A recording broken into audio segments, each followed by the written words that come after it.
Sistem sensorik. Yang pertama yaitu mata. Mata terdiri atas saraf mata. Saraf mata berfungsi meneruskan rangsang cahaya saraf pusat di otak. Selanjutnya ada koroid. Koroid merupakan lapisan jaringan ikat yang menghubungkan antara retina dan sklera. Koroid ini mengandung sel-sel pigmen penyerap cahaya untuk mengurangi pantulan di retina. Selanjutnya yaitu retina. Retina merupakan lapisan mata paling dalam yang terdiri atas 120 juta sel fotoreseptor yang mendeteksi cahaya lalu mengubahnya jadi impuls listrik untuk dikirim ke otak lalu diproses.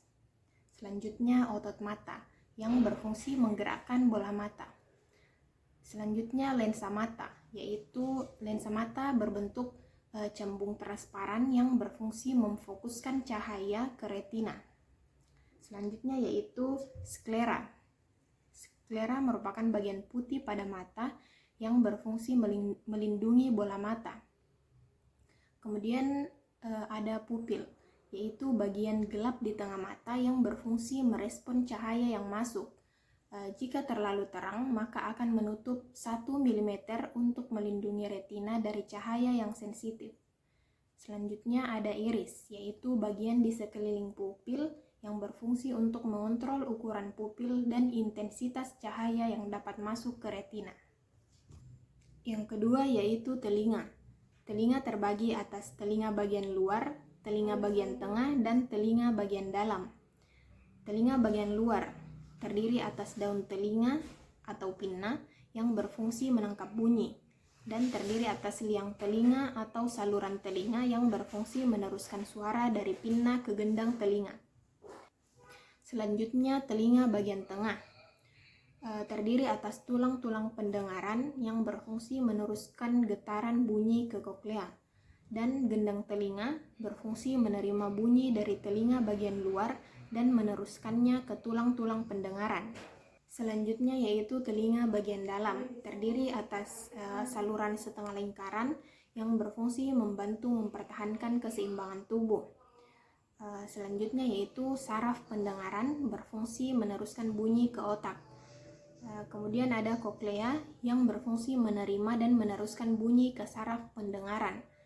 Yang terakhir yaitu saluran eustasius yang menghubungkan telinga tengah dengan faring. Yang ketiga yaitu lidah. Lidah mengecap rasa pahit, asam, asin, dan manis. Dalam lidah terdapat papila yang terdiri atas kuncup pengecap, serabut saraf sensoris, jaringan pengikat, epitel lidah, silia, sel penyokong, pori pengecap, dan sel pengecap. Lidah terbagi atas beberapa bagian, yaitu yang pertama lidah bagian atas, berbentuk seperti huruf V, disebut sulcus terminal yang berfungsi mengecap rasa.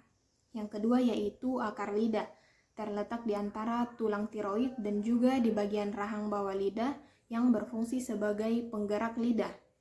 Yang ketiga yaitu tubuh lidah. Pada tubuh lidah terdapat permukaan kasar yang disebut papila yang berfungsi sebagai pembantu mengidentifikasi rasa yang berbeda dari makanan. Yang keempat yaitu tonsil atau amandel, merupakan tonjolan di sebelah kanan dan kiri rongga mulut yang berfungsi sebagai benteng pertama dalam pertahanan tubuh manusia. Yang keempat yaitu hidung, terdiri atas tulang hidung, lendir, silia saraf pembau, serabut saraf pembau, dan serabut saraf ke otak. Beberapa bagian hidung yaitu yang pertama hidung bagian luar terdiri dari 2 lubang yang secara anatomis disebut sebagai nares. Kedua lubang hidung dipisahkan oleh struktur yang terbuat dari tulang rawan yang disebut sebagai septum. Terdapat pula otot yang membantu dalam membentuk ekspresi wajah.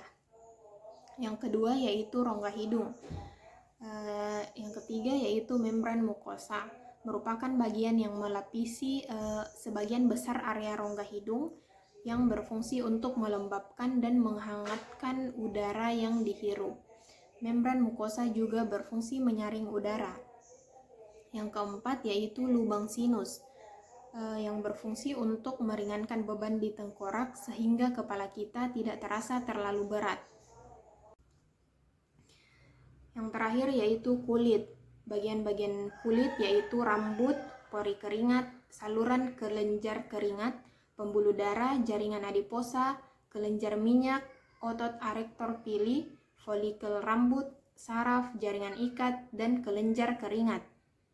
Fungsi kulit yang pertama yaitu sebagai reseptor atau penerima rangsang utama tubuh karena menghasilkan keringat. Yang kedua yaitu sebagai pusat penyimpanan air dan lemak. Dan yang ketiga adalah menjaga suhu tubuh.